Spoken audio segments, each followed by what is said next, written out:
first day of public hearings was really a way to set the stage, to remind the American people, the viewers, of what really happened that day on January 6th, to remind them of the violence that took place on that day. And you mentioned those videos that were played, a lot of them never before seen by the public, a mix of body cam footage, security footage from the Capitol, as well as amateur footage, some of it from the rioters themselves. And that really painted the picture of the sheer violence of that day, really countering some of the Republican points that these were simply Americans exercising their right to protest, some even calling them tourists taking a tour in the Capitol. So laying the scene of what happened to remind the American people of what happened on that day, but also you heard from these two first witnesses, one a Capitol police officer,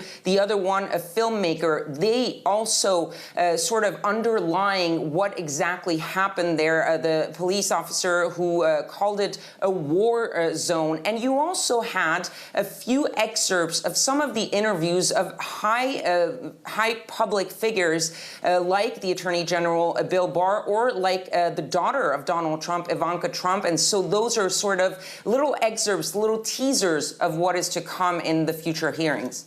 Now, Kethevane, you mentioned Republicans there. Even prior to these hearings, top Republican officials had blasted this committee. Let's take a listen to the House Minority Leader.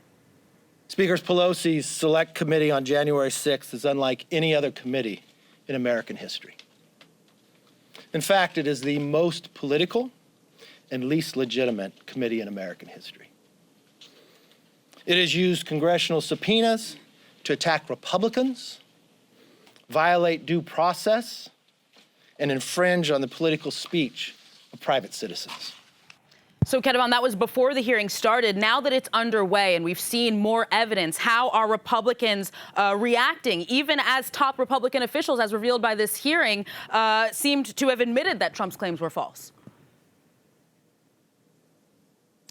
Well, there haven't been actually that many reactions from the Republicans just yet. And that is also because there is some sort of division among Republicans in Congress, especially among Republicans in the House, following Leader McCarthy, and Republicans in the Senate. So the strategy on the House side, which we heard in that soundbite from Kevin McCarthy, is basically to delegitimize this committee and anything they find, anything they publish.